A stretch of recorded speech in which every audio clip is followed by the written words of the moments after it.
Alright everyone, I said we'd be back for part 2 of Tsunami's Animus adventure, and to kick off season 4 of What If, that's what we're doing. Now if you don't remember or haven't seen the first video, I would stop now and go watch it, because part 1 covers book 1, including Tsunami realizing she's an Animus, meeting Gil in the arena, and their escape from the Sky Kingdom. So if you haven't seen it, I recommend you go check it out. That way you can understand this story. With that taken care of, let's begin Season 4 with Part 2 of What If Tsunami Was an Animus.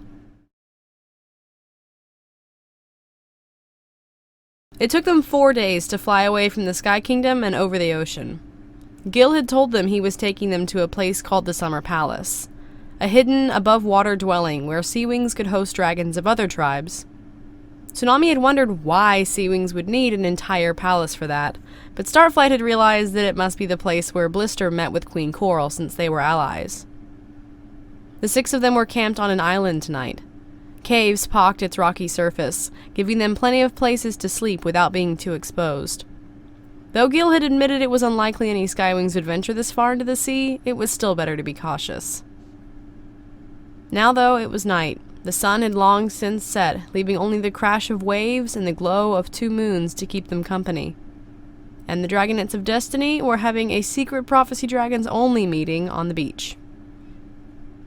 The only reason the Sea Wings would be at an above-water palace is to meet with Blister, Starflight was insisting.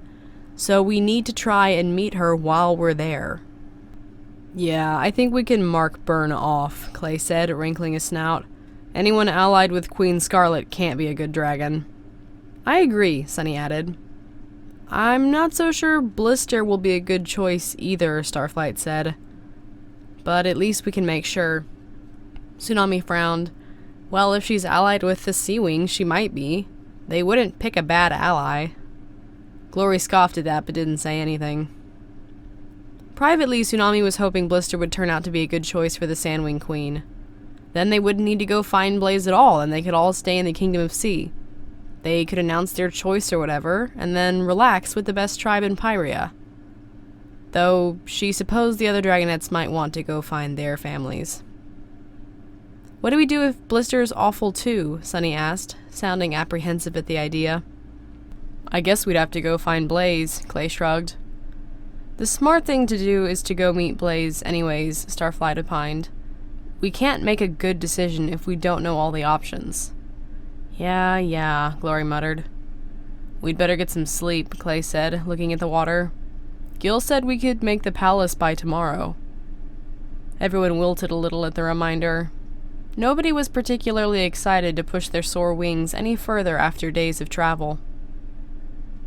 One more thing, Tsunami said before the others left. I think it's best if the Sea Wings don't find out that I'm an Animus. Why? Sunny asked.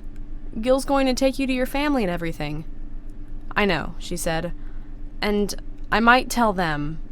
But after the Sky Kingdom, I think we should be careful is all. Tsunami had thought it over.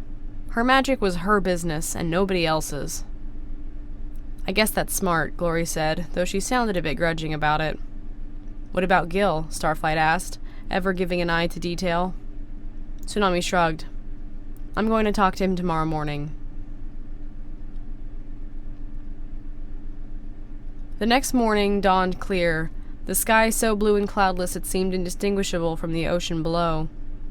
Gil had been teaching Tsunami how to fish in open water since the islands they'd stopped on since leaving the mainland had been mostly empty of prey. The 2 of them were skimming the water now, looking for anything big enough to chase. You still think we can reach the Summer Palace by tonight? Tsunami asked, without taking her eyes off the waves below her. Yes, Gil said. He was quiet for a minute. I need you to promise something, Tsunami said, right as Gil said, Can I talk to you about something? They both stopped. Gil nodded to her. What do you need? He asked. I need you to promise, she said slowly, to keep my Animus magic a secret once we get to the palace. What? Gil asked, sounding confused. What about your family? I still want to meet them, Tsunami said, and I'll probably tell them, but I don't want everyone to know. Gil was silent for a moment, green eyes watching Tsunami. I suppose, he said. I mean everyone, Tsunami added, tone serious. If I tell anyone, I want it to be my choice. I promise, Gil said heavily after a moment. Tsunami was relieved. She didn't know what she'd have done if Gil had refused. Thanks, she said. What did you want to talk about? She added, remembering Gil's words. Oh, he said, swooping away a little. The same thing, actually. I wanted to know what you wanted to do. Tsunami tilted her head curiously. But, she started. Hey, I think I see a shark, Gil said, and spiraled away into the water. He had seen a shark, and the two of them managed to catch it and haul it from the water. It wasn't too large. When they returned to the island, though, while they were still a ways away, Tsunami caught sight of something else in the water. Something that definitely wasn't a shark. A blue sea wing exploded from the surf ahead of them, near where the other dragonets were sitting on the beach. He was aiming for Clay, and landed squarely on the mudwing's shoulders. The two of them rolled, and even from her distance Tsunami could see them fighting. By the time she and Gil reached the island, Sunny had jumped on the sea wing's back and was clawing at his fins, though she wasn't having much luck. Tsunami threw herself at the attacking sea wing, the momentum of her landing bowling him off Clay and sending him skidding through the sand. Hey, Tsunami snarled, wings flaring out. What are you doing? Clay was picking himself up behind her, shaking sand out of his scales. What are you doing? He shouted back, scrambling to his feet. That mudwing... He cut off, eyes popping when he looked at Tsunami. What? She snapped irritably, wings flaring wider. Riptide, Gil said, landing behind Tsunami and striding forward. Stand down. The sea wing, Riptide, audibly gasped and looked even more surprised, taking a half step back. King Gil, he said. You escaped. Wait, Starflight said. King Gil? Everyone turned to look at Gil in surprise. He was watching Riptide. What are you doing all the way out here? He asked. I'm on guard duty, Riptide said, sounding nervous. I thought this one was an enemy scout, he added, gesturing to Clay. Well, he's not, Tsunami growled. Definitely not, Clay piped up. Then who are you? Riptide asked, craning his neck to look at the other three dragonets behind Tsunami and Clay. Tsunami lifted her head regally. We're the Dragonets of Destiny, she said. From the prophecy, Sunny added helpfully. Riptide looked to Gil questioningly. The green dragon nodded. They helped me escape the Skywings, he confirmed. Yeah, but what about her? Riptide asked, gesturing inexplicably to Tsunami. She is right here, Tsunami growled, and she doesn't appreciate your tone. I'm sorry, Riptide said quickly, while Gil sighed loudly through his nose. I only mean because of your wings. What about my wings? Tsunami demanded, growing frustrated with the other sea wing. Well, the royal patterns, he said nervously. On your wings? Only the royal family have them. What? Tsunami thought, wings flicking in surprise. Wait, Starflight cut in. Can we back up to the part where he said King Gil? Gil cleared his throat behind them, looking just a little guilty. Yes, he said. I was going to tell you, he added. I'm the king of the Sea Wings, Gil informed them, and Tsunami is, well, my daughter. So apparently, Gil had left out some details when they all escaped the Sky Kingdom together. Details like, oh, I know your family, actually meaning I am your family. Or how he was the king of the Seawing tribe. Or how Tsunami was his daughter, which meant she was the princess of the Seawing tribe. How on earth did nobody recognize his name? Tsunami asked Starflight, who'd shrugged helplessly. The scroll we had on the Sea Wings was old, he said. It was clearly outdated. Clearly, Tsunami thought grumpily. They'd left Riptide to his guard post and continued toward the Summer Palace. Her palace, apparently. And Tsunami had spent most of her time grilling her father for the truth. Her mother's name was Queen Coral, obviously, since Gil was the king and her father, but she also had a sister named Anemone. Anemone was their Animus dragon. She was younger than Tsunami, and up until now, apparently the only heir to the throne. Oh, and she apparently had 30-something brothers, too, because there was some kind of trouble with the female eggs in the royal hatchery. The idea of having 30 brothers was a lot to take in, and Tsunami had not been listening very well after that. The Summer Palace was a beautiful, spiraling space, impeccably hidden. Gil led them into it without issue, even through the shocked guards. Apparently nobody had expected their king to return from the Skywing Kingdom on his own. By the time they'd entered, someone had found Queen Coral and told her the good news. Not only had her king returned, but he'd come with a daughter neither of them had hoped to find again. And Tsunami got to meet the rest of her family.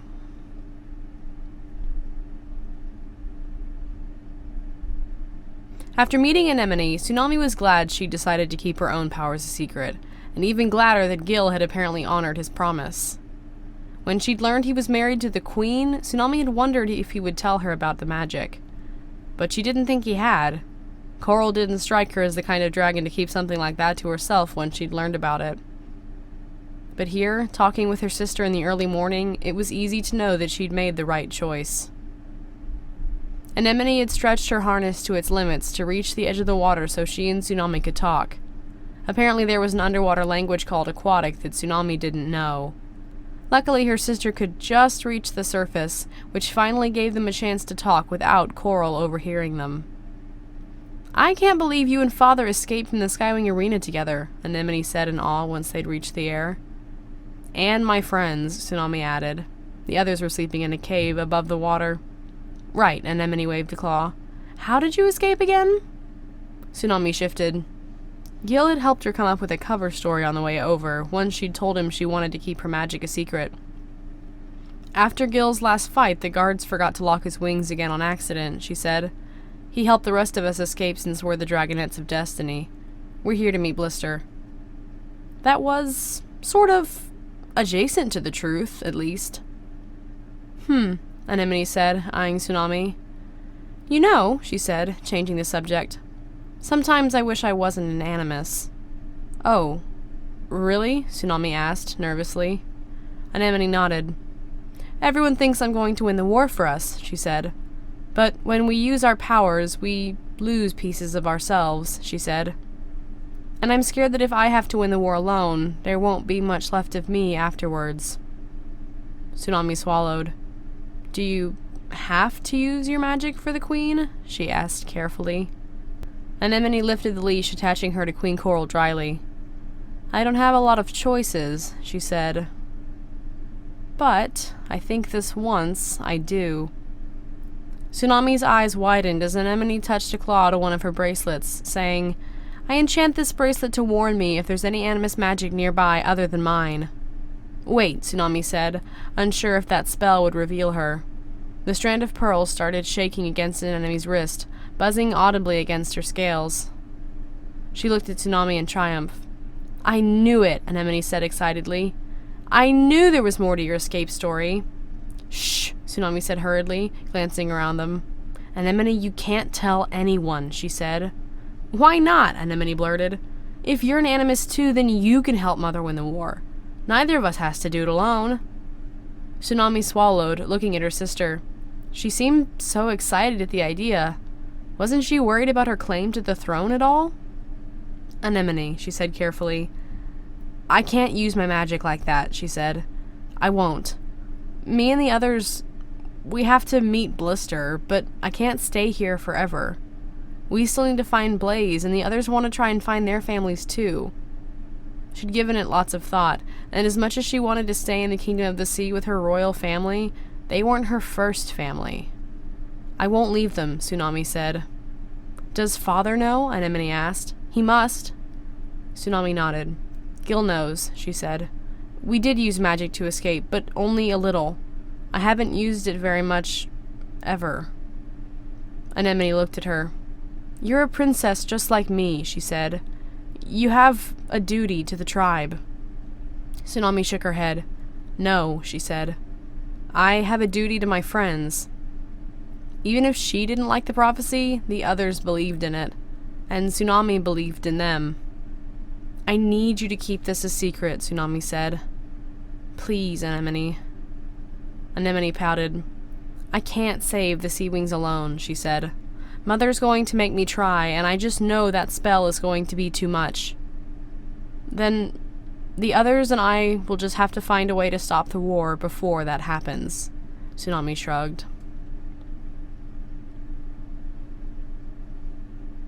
Later that day, Queen Coral insisted they go to the Sea Wing's actual palace to celebrate Gil's return and check on her eggs.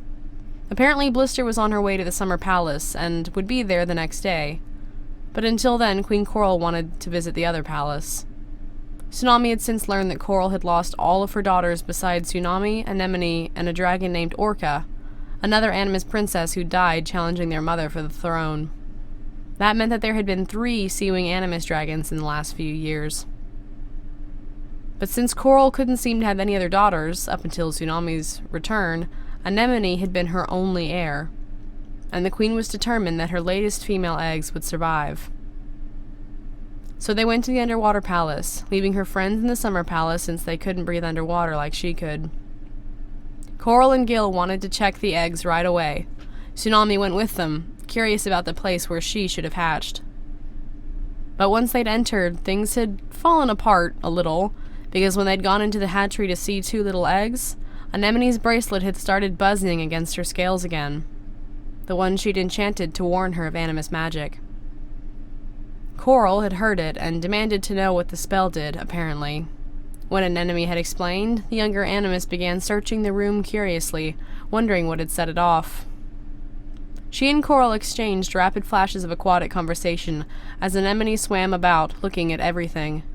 Tsunami could sort of follow their conversation, based on their expressions, but she was also really wishing she could understand aquatic right now. Finally, Anemone drifted to the huge statue in the front of the room, claws hovering over it in thought.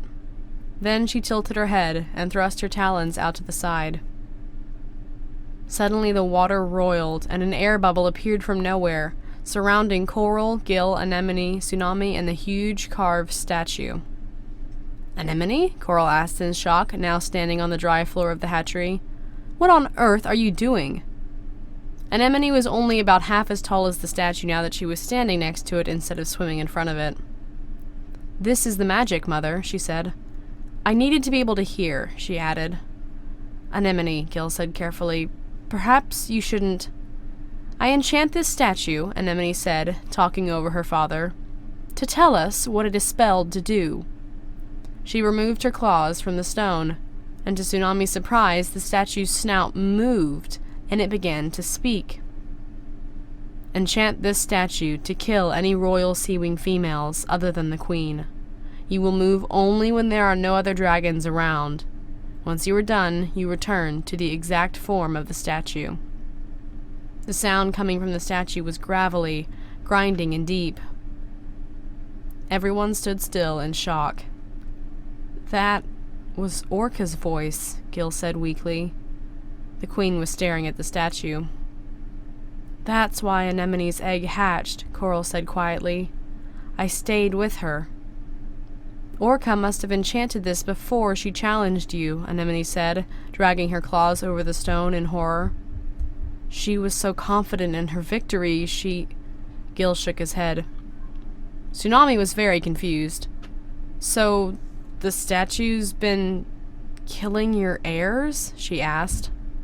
"Yes," Anemone said. She narrowed her eyes. "One more spell," she said, almost to herself, then touched the stone again. "I enchant the statue," she said, "to crumble to dust and never hurt another dragon." Creepily, the statue disintegrated, leaving a huge pile of fine stone dust where it had previously stood. Anemone held up her claws. "I'm going to let the water back," she announced. "Wait," Coral commanded, but it was too late. The water crashed back in, bubbles fleeing and disappearing. The pile of dust dispersed, covering the floor of the hatchery. Coral whirled to Anemone, scales flashing quickly. They had a long argument, talons thrown out in angry gestures, but Tsunami couldn't understand any of it. Anemone's eyes kept darting to her, though, and she began to get a feeling she knew what they were arguing about. Suddenly, Coral spun, staring at Tsunami with wide eyes. 3 moons, Tsunami thought. It looked like Queen Coral had just found out about her 3rd Animus dragonette. The queen looked to Gil, scales flashing. Looking sheepish, he exchanged words with her as well, shrugging his wings. Coral turned back to Tsunami, then gestured sharply at the door. Tsunami could figure out what she meant by that. We need to talk. They ended up returning to the summer palace right away. It was nearly nighttime and Blister would be arriving the next day. But apparently, since Tsunami's secret was out, it was time to talk about it. How could you keep this from me? Coral asked as they burst from the water. Tsunami winced, but her mother kept talking. Tsunami, this is such wonderful news. I don't understand why none of you told me, she fretted. You can take lessons with Anemone. She studies under Whirlpool. He's delightful. Anemone's face told Tsunami he was not delightful. And now the 2 of you can work together to help us win the war. It'll be over even sooner. The Seawing tribe will be stronger than ever. Sorry, Anemone was mouthing. Tsunami didn't know what their conversation back in the hatchery had entailed, but at least it seemed like Anemone hadn't wanted to tell Tsunami's secret. Queen Coral must have guessed because of the spell on Anemone's bracelet. We'll start you in lessons right away, Coral was saying. Tomorrow when Blister arrives. My, she'll be pleased. Mother, Tsunami interrupted. Coral spun to look at her, and Tsunami straightened a bit. I didn't tell you, she said carefully, because I've only used my powers a few times, she added hurriedly. I'm not very good with them. It could take, years for me to learn how to use them. And there's the prophecy, she said, the word prophecy sour on her tongue. Well, Coral dismissed with a wave, we can certainly get you into training. And as for the prophecy, well, Blister will be here tomorrow and you can work it all out then. Tsunami winced. Coral hadn't seemed to hear her at all. But surely she'd be upset if Tsunami insisted that they were leaving. And like she'd said, Blister would be here tomorrow. It was better to agree for now. They'd see Blister tomorrow and decide if she was their pick for queen. Tsunami could figure out what she'd do from there. So, Blister is awful, Tsunami huffed, throwing herself to the ground in the cave where the Dragonettes of Destiny had been staying. 3 moons, Glory growled. Did you see how she looked at me? Sunny demanded, puffing up with anger. She called me unusual. Well, Tsunami said. I know I'm weird, Sunny shouted, but she said it meanly. She did, Clay consoled her with a pat on the shoulder. Starflight huffed, folding his wings. So, Burn no, and Blister no. Glory rolled her eyes. I suppose you want to go to the Ice Kingdom now, she said. We have to, Sunny said. Blaze might be better, she added. She didn't sound very confident. Tsunami sighed. We should leave, she said heavily. Oh, the special Seawing princess wants to leave, Glory mocked acidically. Quit it, Tsunami snapped. Coral knows I'm an Animus. She winced. She wants me to stay and help them win the war. Starflight grimaced. Help Blister, she means, he said. Yeah, Tsunami shrugged. I think... She sighed. We should leave soon, she said. I'm worried Coral will try to stop me otherwise. We could sneak out tonight, Starflight offered. It's nearly dark now.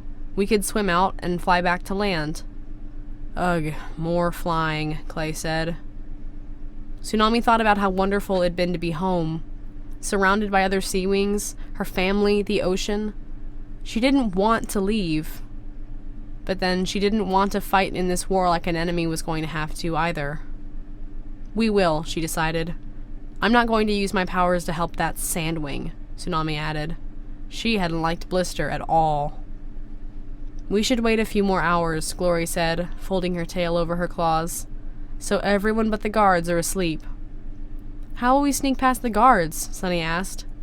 We'll figure it out, Tsunami shrugged. I'm the princess.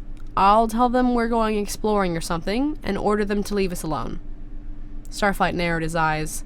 I don't know if that's... We'll figure it out, Tsunami said firmly. I told Coral I was going to stay with you guys tonight. She isn't expecting me back. Yay, Sunny cheered. We've missed you. I didn't, Glory intoned. Yes, you did, Clay kicked her in the ankle. They settled in to wait a few more hours, anxiety about their next move keeping them from getting any rest. They couldn't go to the Mud Kingdom. That was Burns' territory, and too close to the Sky Kingdom anyways. They needed to get to the Ice Kingdom, so they'd probably be flying along the coast. At least there were likely to be less dragons there. Tsunami had hoped to leave without any more surprises. There had been plenty of those over the last few days. Sadly, she was to be disappointed, because not long before they intended to sneak out, someone else came into their cave. Tsunami heard claws tapping on the stone before she saw whoever it was. She stood up quickly. Who could be wanting them in the middle of the night? It couldn't be for anything good. But it was only Anemone who appeared out of the darkness. Anemone without Coral. Anemone? Tsunami said in surprise. She let you off your harness? Her sister lifted her head rebelliously. I let myself off, she said. She doesn't know I'm here. What are you doing here? Glory asked, voice falling just short of accusatory. I came to warn you, Anemone said, shuffling her talons. You need to leave. The dragons traded looks, but Anemone continued without noticing. After you left the feast earlier, I heard Mother and Blister talking. They always act like I'm not there, she scoffed. But I can obviously hear everything they say. Blister is trying to convince Mother to send you with her, she said. She said since the Sea Wings already have me, you and the Dragonettes should be sent with her. Sent? Tsunami cried indignantly. Nobody sends us anywhere, Glory hissed, lashing her tail. Mother didn't agree, did she? Tsunami asked. Anemone shrugged. She didn't say no, she said. Blister is convincing. She usually gets her way with Mother eventually. Last time she was here, she tried to get Mother to send me with her. But she'd never let me from her side, Anemone said bitterly. But you should leave, she repeated. And I want to go with you. No way, Glory said immediately, her denial blending in with Starflight's. We can't bring her, he said. The Sea Wings will be furious if we take their Animus. I'm not anyone's Animus, Anemone snarled, wings flaring. Mother's going to have 2 more daughters soon. Father's home and she can get more. I'm not going to be anyone's secret weapon anymore, and neither should you. Anemone was just like her, Tsunami realized. She wanted her life to be about more than just her magic. More than just how useful she could be for others. She can come with us, Tsunami said suddenly. Glory whirled to glare at her, and Clay shifted nervously. Anemone's my sister, Tsunami said. And you've seen how Coral treats her. She was just as trapped as we were in that cave. That's true, Sunny put in. If we let her come, the Sea Wings will definitely hunt us down, Starflight warned. Let them, Anemone sniffed. Mother has a war to worry about. She can't chase me for long. We were already going to leave, Tsunami admitted. We need to find Blaze. And our families, Clay added. I don't care where we go, Anemone said firmly. I just want to be somewhere that isn't here. Tsunami looked at the others, staring them down. Fine, Starflight caved first, shifting his claws nervously. Glory watched Tsunami narrowly for a moment, then agreed as well. Let's not waste any time then, she said grudgingly. We've got a lot more flying ahead of us. Mother is going to be so furious, Anemone said gleefully.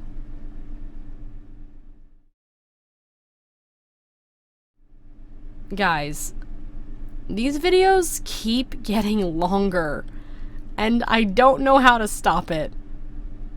I really like going into detail when I write, so lately when I sit down to write these what-ifs, I'm just sitting there like, no! Skim this scene! We do not need to see all this! We don't need dialogue! And then my writer brain is like, no, it must be in detail. So I don't know what to tell you. This is another long what-if. But yeah, I think it's kind of cool to have Anemone saving her sisters here instead of Tsunami. And since everything is happening a few days earlier than it did in the books, since the dragonets escaped sooner than they would have, Auklet's older sister is still alive. So Coral is fixing to have not one, but 2 new dragonets. Which is good, because Anemone is going full rebel here. She's out. Well, I hope you guys enjoyed this video. It's a solid start to the 4th season of What If, and I'm super excited to share what I have with y'all. If you enjoyed this video, be sure to check out my other What Ifs. Thank y'all for watching, and have a lovely rest of your day.